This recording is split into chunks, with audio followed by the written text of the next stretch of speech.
కలలోని నిజం. ఉజ్జయిని రాజ్యంలో కిలిందుడనే వాడికి కరాలకంటి అనే పరమ గయ్యాలి భార్య ఉండేది. కరాలకంటికి బంగారం అంటే తగని వెర్రి. బంగారం సంపాదించుకురమ్మని భర్తను అస్తమానం వేపుకు తింటూ ఉండేది. భార్య పెట్టే పోరు పడలేక జీవితం నరకమై కిలిందుడు ఆత్మహత్య చేసుకోవాలని నిశ్చయించుకొని అడవిలోకి వెళ్ళి ఒక చెట్టు కొమ్మకు తాడు కట్టి దాని చివర ఉచ్చు పెట్టి ఉచ్చులో తలదూర్చి గొంతుకు ఊరిపోసుకున్నాడు. అయితే కిలిందుడు చావలేదు. చెట్టు కొమ్మ విరిగి పట్టడంతో అతని మెడ చుట్టూ ఉచ్చు బిగియలేదు. అతని పాట్లు చూస్తూ చెట్టులో ఉన్న యక్షుడు ప్రత్యక్షమై కిలిందుడు జీవితం పైన విరక్తి చెందిన కారణం అడిగి తెలుసుకొని, ఈ గింజలు 3 తీసుకుని ఇంటికి వెళ్ళిపో. రోజు రాత్రి నిద్రపోయే ముందు ఒక గింజ చొప్పున తింటూ ఉండు. వీటి మహిమ వల్ల నీకు బంగారం లభిస్తుంది అని చెప్పి 3 గింజలు కిలిందుడి చేతిలో పెట్టి అదృశ్యమయ్యాడు. కిలిందుడు పరమ సంతోషంతో ఆ గింజలను ఇంటికి తీసుకుపోయి రాత్రి పడుకునేటప్పుడు ఒక గింజ తిన్నాడు. వెంటనే అతనికి మంచి నిద్ర పట్టేసింది. ఆ నిద్రలో అతనికి ఒక అపూర్వమైన కల వచ్చింది. అందులో అతని ఇంటి నుంచి నడుచుకుంటూ ఎప్పుడూ ఎరుగని వింత ప్రదేశాల మీదుగా ఒక లోయలోని కొలనుకు చేరుకున్నాడు. కొలను గట్టున ఎవరో దేవతా స్త్రీ ఎవరి కోసమో ఎదురు చూస్తూ ఉన్నట్టుగా కూర్చుంది. కొలనులో ఒకే ఒక బంగారు తామర పువ్వు దగదగా మెరిసిపోతూ కిలిందుడి కంటపడింది. ఆ పుష్పాన్ని తదేకంగా చూస్తూ ఉండటం గమనించి ఆ స్త్రీ చిరునవ్వు నవ్వి దాన్ని కోసి అతనికిచ్చి వెనక్కి తిరిగి చూడకుండా ఇంటికి వెళ్ళిపో అని చెప్పింది. తెల్లవారి కిలిందుడు లేచి చూసుకునేసరికి తామర పువ్వు ఆకారంలో బంగారం అతని చేతిలో ఉంది. రాత్రి తను కన్న కలలో చూసినది నిజంగా ఈ రూపంలో అయింది అనుకొని అతను ఆ బంగారాన్ని తన భార్యకిచ్చి తన కల గురించి వివరంగా చెప్పాడు. తన భర్త అంత బంగారాన్ని తనకిచ్చినందుకు సంతోషించి భర్తను మెచ్చుకోవటానికి మారుగా అంత కొలను నుంచి సాధ్యమైనన్ని తామర పువ్వులు తీసుకురాక ఒకటే తెస్తావా అని భర్త మీద పడి చావగొట్టింది. మర్నాడు రాత్రి పడుకోబోతూ కిలిందుడు మరొక గింజ తిన్నాడు.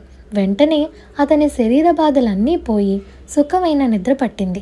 తిరిగి అదే కొలను, అందులో ఒకే ఒక బంగారు తామర పువ్వు, అదే దేవతా స్త్రీ కలలోకి వచ్చాయి. ఈసారి కూడా ఆ స్త్రీ అతనికి బంగారు పువ్వు తీసి ఇచ్చి పంపేసింది.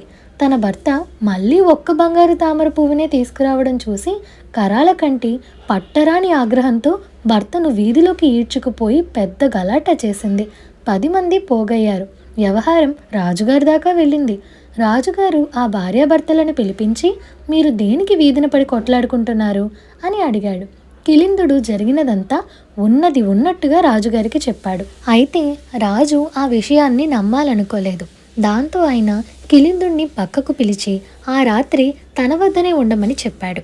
నిద్రపోయే ముందు రాజు, కిలిందుడు ఇద్దరూ గింజని సరిసమానంగా చేయించి ఒక్కొక్క ముక్క తిన్నారు. మళ్ళీ అదే లోయ, అదే కొలను, అదే స్త్రీ. అయితే ఈసారి మాత్రం కొలను నిండా బంగారు పుష్పాలు ఉన్నాయి. రాజుగారు మాత్రం ఆ కొలనులోని పుష్పాల వంక చూడనైనా చూడలేదు. అతని చూపు ఆ స్త్రీపైనే నిలిచిపోయింది. రాజు ఆమెను సమీపించబోయాడు.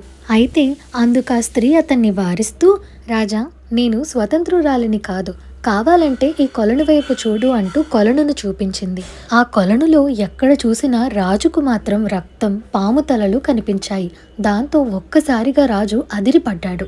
అయినప్పటికీ ఏమిటి వింత అని స్త్రీని ధైర్యం తెచ్చుకొని అడిగాడు. నేను యక్షుని బానిసను. నాకు గనక విముక్తి కలిగించినట్లయితే నేను నిన్ను తప్పక వివాహం చేసుకోగలనని ఆ స్త్రీ చెప్పింది. దానికి ఏం చేయాలని రాజు అడగగా ఆమె నిజమైన ప్రేమను కలిగిన హృదయం నుంచి వచ్చిన రక్తం ఈ కొలనులో పడాలి, అప్పుడు మాత్రమే నేను విముక్తురాలిని కాగలను అని చెప్పింది. దానికి కిలిందుడు, నేను నా భార్య కరాలకంటిని మనస్ఫూర్తిగా ప్రేమిస్తున్నాను, అందువల్లనే ఆమె నన్ను ఎన్ని ఇబ్బందులు పెట్టినా నేను అనుభవిస్తున్నాను అని చెప్పి రాజుగారికి వందనం చేశాడు. అయ్యా రాజుగారు, నా భార్యకు బంగారం అంటే ఎంతో ఇష్టం. దయచేసి ఈ బంగారు పుష్పాలన్నీ ఆమె వద్దకు చేర్చండి. నా రక్తంతో ఈమెను నేను విముక్తురాలను చేస్తాను అని చెప్పి రాజుగారి ఖడ్గం తీసుకొని తన గుండెను పొడుచుకున్నాడు. కిలిందుడు అక్కడికక్కడే మృతి చెందాడు. రాజు అది చూసి ఎంతో ఆశ్చర్యపోయాడు. అప్పుడు ఆ స్త్రీ చనిపోయిన కిలిందుడిని చూపిస్తూ, రాజా, నువ్వు నన్ను ఈ విధంగా ప్రేమించగలవా అని అడిగింది. నిశ్చయంగా అని చెప్తూ తన ఖడ్గాన్ని తీసుకొని అతను కూడా గుండెను పొడుచుకున్నాడు. మరుక్షణం అతను కూడా మరణించాడు. తిరిగి వాళ్ళిద్దరికీ స్పృహ వచ్చేసరికి ప్రభాత తూర్యనాదాలు వినిపించాయి. ఇద్దరూ కళ్ళు తెరిచి వాళ్ళు రాజుగారి శయనాగారంలోనే ఉండటము, దేవతాశ్రీ వాళ్లకు పక్కగానే నిలబడటము కనిపించింది. వారి చుట్టూ వేల కొలది బంగారు తామర పువ్వులు దగదగా మెరుస్తున్నాయి. ఇదంతా కళ నిజమా వాళ్లకు అర్థం కాలేదు. అప్పుడు కలలోని నిజం అన్నది ఆ స్త్రీ. ఆ తరువాత కరాలకంటికి విషయమంతా తెలిసింది. తన భర్త తనను ఎంతగా ప్రేమిస్తున్నాడో అర్థం చేసుకొని బంగారంపై వ్యామోహాన్ని మానుకుంది. ఆ బంగారు తామర పువ్వులన్నింటినీ రాజకోశాధికారానికి అప్పగించాలని రాజును వేడుకుంది. తన గయ్యాలి బుద్ధి మాని భర్త కిలిందుడికి అనుకూలంగా ఉంటూ ఎంతో కాలం సుఖంగా జీవనం గడిపింది.